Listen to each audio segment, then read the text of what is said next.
Hi there, it's Rachel Martin, and you're listening to Parenting Teens Podcasts.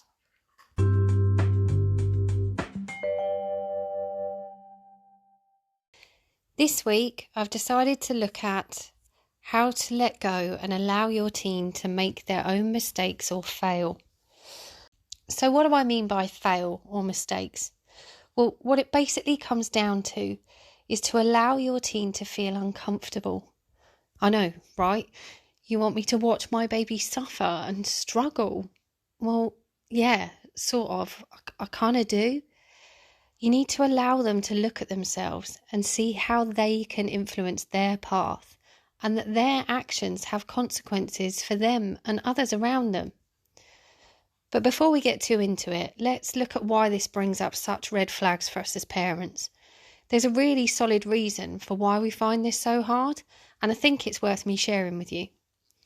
So let's remember why it was you had kids, to grow your family and bring some amazing people into the world. But seriously, just think for a minute. Why did you have kids? What made you make that choice? Did you do it for them or for you? Let's be honest. You must have done it for you, because they weren't even here. You didn't know what they were going to be. But then it all changes. They arrive. You get through the joys of birth, but it all changes right there that second. All of a sudden, you don't matter as much, and they do. Loads changes from that minute where you have your child. We make such a shift in our lives in so many different ways, from simple things like holidays that now have to include kids clubs or slides or ways to keep them entertained. And where that kids club picture used to come up, you used to flick the page instantly. Now you read for what else it's got for your kids as well. You have to have a car that fits in a buggy. No mean feat these days. Even the restaurants you eat at, the company you keep, what time you go to bed and how long you can have a shower. And altogether, the amount of sleep you can actually survive on all changes drastically.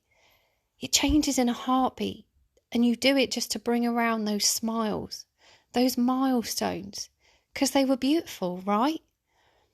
Well, now you've got a developing adult, and phase 2 of parenting has to kick in. Your next one for your teen, I can probably guarantee, is to raise a child who has the best life opportunities and is a good person in one way or another. The things that maybe you didn't get as a child.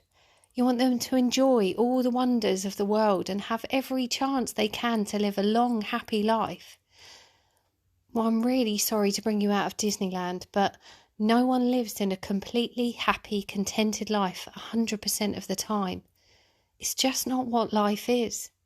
After doing all you can to make your child happy, content, and enjoying life as much as they can, you now need to shift to needing to prepare them to control this for themselves.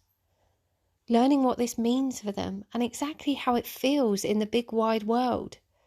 You are now the real world training ground, and that's new. Before you were the world creator, and now you have to take these blinkers off your child. And how, or even if you do this, has its own consequences for you and for them. You know that between 1 and 3 is a crucial time for rewarding effort, not output, with your child to help with this transition.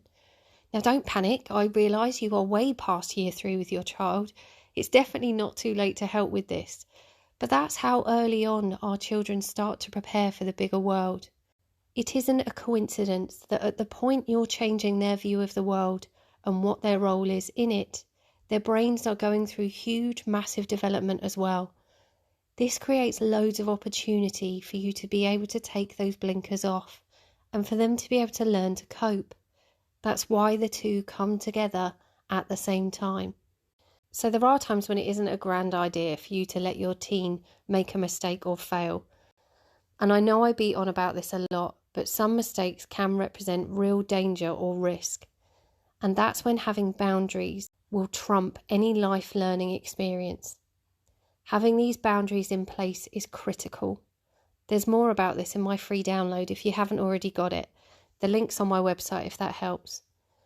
If you can get your boundaries clear and fair, then the places that they use to live and learn through life are within those boundaries, because your teen gets that the few rules that you have in place are important for them, not just for you. There's always a lead up before it gets too dangerous, and that is your area of opportunity. But if you think for any reason they are in danger, then your ground rules need to apply. Those boundaries need to come into play. If you're not sure about what I mean with boundaries and how important this is, there is another podcast on this if you get time. It may help you if you struggle in this area. So why is it even important to your teen that you let them learn through life experience and you let them accept their failure and mistakes? Well, let's look at it this way. What do they achieve if the path that's in front of them has been perfectly laid out, has no surprises, no potholes, and just looks perfectly wonderful? The blunt truth? They don't achieve anything. They just walk along a nicely crafted path that was gentle and easy and never caused them any trouble. So then they never know how to get themselves out of any trouble. By allowing your kids not to feel discomfort, pain or hardship, you don't allow them the chance to develop their confidence and empowerment in themselves to know that they can help themselves out. So does this even help you as a parent, or is it another one of these things that you should do for your teen with absolutely no reward back for you? Well, no, this really does bring benefits for you. If you reinforce this everywhere with your teen, you can be the break in the chain of people who make the decisions for them. This is an opportunity for you to be the adult in their life who focuses on their growth. The one who allows them to learn and trusts them to try and move forward. This really won't go unnoticed. And to prove it, let's just take a look at teachers. If you ever ask your teen which subjects they like, and then ask them why, I'm 99% sure most of the time this is because the teacher that has that subject is nice. They like them. Now, to be a nice teacher, you need to listen, be supportive, and generally allow everyone to learn in the best way that they can. If you ask about the subjects they hate, usually it's because of a teacher who's there. They're a bit of a dictator. They're really strict. Your teen feels judged, and they usually come back with, the teacher just hates me. They notice and appreciate the teacher who sees them. And if you want that kind of respect from your teen, you need to be a little bit more like them. And then your relationship will become stronger. You need to let them make their mistakes, because they will respect you more for allowing them to learn themselves. With some mistakes, it might be that you have to wait a little bit for this turnaround, because your teen's got to adjust to this new way of you being. They have to adjust to the idea that you are no longer the problem powerhouse that solves it all for them. So I hear what you're saying, Rach, and I understand why this is hard for me to do, but seriously, how are you supposed to do it? So I'm going to help you out here with a couple of examples and things that are worth looking at. So let's take the example of your kid didn't do their homework and got to school and the teacher called them out for not having it, which was really embarrassing and they hated it. So how you help your teen with this one will really either help them learn what it is they need to do to prevent this happening again, or they'll find excuses for why what happened to them wasn't fair or justified, but that isn't going to change the calling out happening. The instant reaction is to focus on the problem. They called me out and it was so embarrassing. But that's not where you need to focus. You need to focus on what they did that caused that action to happen, and more importantly, what they can do to ensure that it doesn't happen again. If they forget their PE kit, they need to learn there's a consequence for this. Now, I know it's probably not too hard for you to run it into school, but let's look at the real dangers that come up from this consequence. So if you don't remember your PE kit, what happens? Well, thankfully, the days of doing PE in your knickers are long gone, and you just have to use the shared kit, which, is bad enough, probably. But in reality, it isn't going to cause any pain or serious mental, physical trauma to your child. They will feel embarrassed about it, and I'm sure they won't be thankful that you didn't run their uniform in. But what I can guarantee is your teen isn't going to forget to take that kit again, because the consequence for not being prepared is something they're not going to forget. It's something they've learnt for themselves. Now let's look if you did run that kit in. Then they'd have their normal uniform for PE and the rest of their day would go fantastically fine. But when it comes to PE again next week, the need to remember to take it isn't so important, because the consequence is I have to phone my dad to come and bring it in. You need these consequences to be real and to be able to be learnt from. And certainly when you get the opportunity for them to feel a consequence that isn't really all that major, take it. Take it and allow them to learn for themselves. The responsibility for preparing for things coming up is important, so use this to your advantage. Now, this could cause a bit of an issue if you've already built an expectation of being the rescuer. So you might well get some bumps when you change this one. But just remember what's important. I know you can do this, and I know you want to fix it so that their day is perfect. But this is one of those safe consequences. Lean into how just a little bit of learning in this area can take on a huge effect for your teen. Another thing to make sure you back away from is showing that power trumps responsibility. If you use your power to get your teen what it is they want, you take away the need for any effort. It'll just get fixed because the school is scared of my mum. What a result! I just wheel her out every time things go a little bit wrong. That's not what you want your teen to learn. You want them to learn to be responsible for themselves. So you need to start catching yourself if you begin to fall into this trap. Be aware of the fact that if they fail, they learn. Focus not on what you can do, but what they can do, and how you can help them to do that. How you can help them see that new path and the huge opportunity for them. Look at what it is they're not doing and help them find ways to do it in the future so this problem doesn't reoccur. Teach them to fail well, because don't be fooled for 1 minute, your teen is going to fail. And if you don't let them, then they become perfectly imperfect adults. And the fail they'll face at that time will be far greater, and you will be further away to be able to help in it. If you want happiness for them and the best in their life, you need to view this time with your teen as your training ground for what they're going to need to do for themselves. You can also role model this. If you're listening to this podcast, the chances are you haven't been doing this quite as well as you thought you'd want to, or you haven't been doing it at all so far. Maybe you prioritised output over effort, and now's your time to correct this mistake. Show your teen that you're always learning, changing and trying again.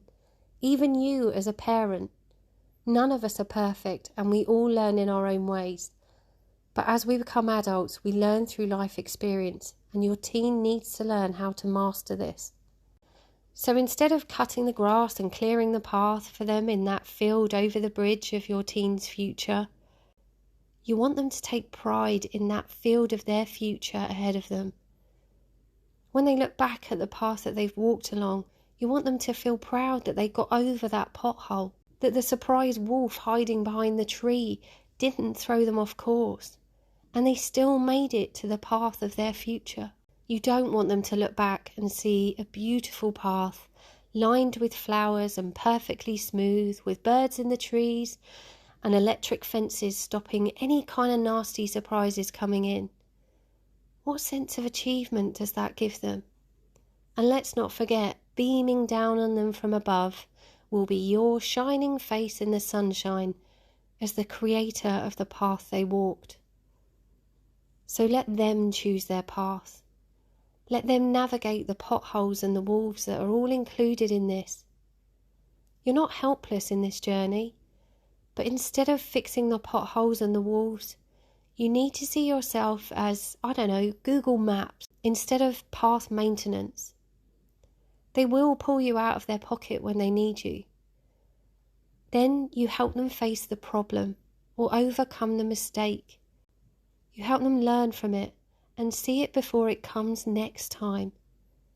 That's how to empower your teen and get it right by them. If you step in at the right time, they'll actively ask you for help before they go on the journey because they recognise that you want them to help themselves. It's not about making them do it your way. You're that awesome parent who lets them do it their way and then make sure they don't make the same mistake again. So to put it in summary, because there's a lot of information there, don't punish yourself for feeling this or struggling with doing it. It's what you've done for years, but now recognising there is a need for change is the first step to doing this amazing thing for your teenagers. Be clever and set boundaries that allow safer mistakes. This is in both your benefits, so work hard to get it right. Help them learn from their mistakes. Don't stop them making them. Help them learn what can stop them making them again. You have to allow your teen to feel uncomfortable and learn what helps them to get out of this. Recognise your power is in helping them prevent it happening again. Don't be their path, be their Google Maps. Ask things like, what actually happened and what are you going to do now that you know this? And what did you learn from this that is going to stop you having to face this one again? And keep the focus and reward on effort, not outcome. And this will be so much easier for both of you. And the last thing that you can do is showcase your fudge ups and be honest with them, showing that this is something that they're going to have to do all the way through their life is a huge, powerful thing to give them. So don't try and be perfect or perfectly imperfect. Just be you and show them how they can make a mistake and learn so much from it. Good luck with this, and I hope there are some things in here that you feel like. That's it for this episode. I hope you've enjoyed it and found it informative. Don't forget to subscribe on whatever platform you're listening on if you don't want to miss the next podcast. As always, if you've got any feedback or further ideas, please just drop me a message. I always love to hear from everybody. If you want to know any more information about the downloads I've talked in these episodes, just visit my website, which is My Inner Strength. Have a lovely day.